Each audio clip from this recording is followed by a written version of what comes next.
Good morning, my dear UPSC aspirants. Welcome you all to yet another fresh session of Sindhuja's Daily News Analysis. So, today we will be discussing about income inequality in India.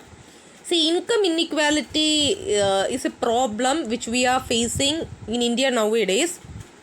See, India's richest 1% acquired 73% of the total wealth created in the country in 2017.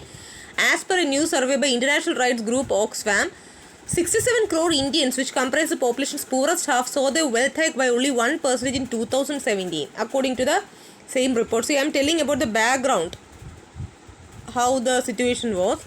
World Inequality Lab Report 2020, both India and China, income inequality substantially grew after the economic liberalization of the 1980s. In India, the top 10% income share grew from 30% in the 1980s to over 56% in 2019. But when you compare in China, the top 10% share grew from 28% in 1980 to 41% in 2019.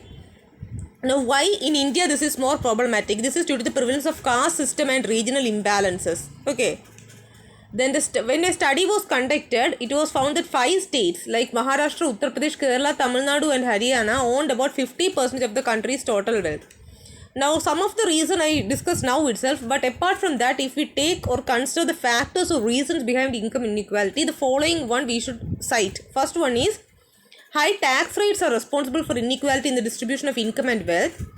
Then, unemployment is also a major reason for the low productivity of labor, which ultimately push all into poverty. Then the rise of a rentier class that seeks to maximize its leverage in fixed assets such as lands and property to extract as much income as possible. Then during inflation time, less profit is made and wage earners are the one who bear the losses.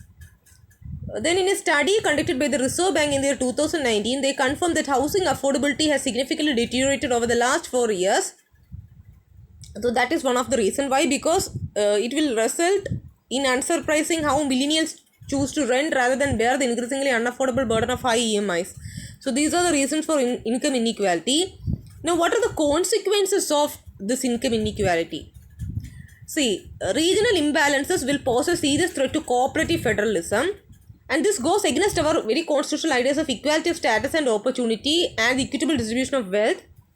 For this, the government must promote inclusive growth by promoting measures like land reform, scholarships, social security pension, skill training for the vulnerable sections of our society.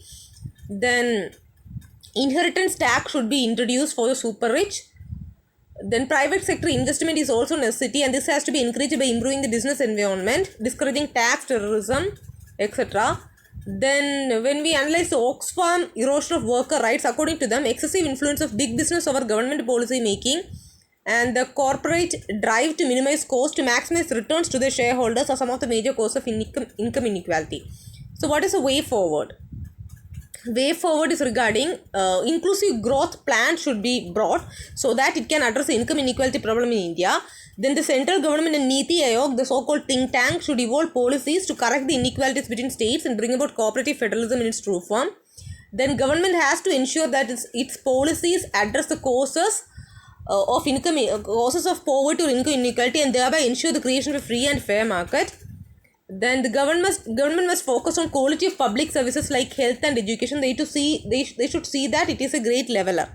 So that's all regarding the article which was mentioned in today's Hindu newspaper regarding inequality in India. But one thing also I would like to add on, like about World Inequality Report it mentioned. So you might be knowing the World Inequality Report 2022 got released, where it presents the most up-to-date and complete data on the various facets of inequality worldwide. Like as of 2021 report, the facets they concentrate on global wealth, income, gender and ecological inequality. How they are analyzing this? The analysis is based on several years' work by more than 100 researchers from around the world, and they will publish this, and this is published by World Inequality Lab. So this question can come for prelims.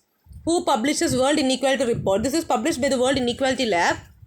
Then this data is available in the most complete database on economic inequality, that is the World Inequality Database.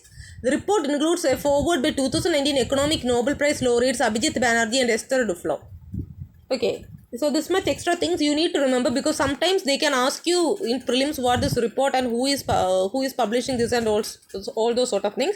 Now wait for the second session of today's daily news analysis. Thanks for watching to my video session. Stay safe, take care and bye bye.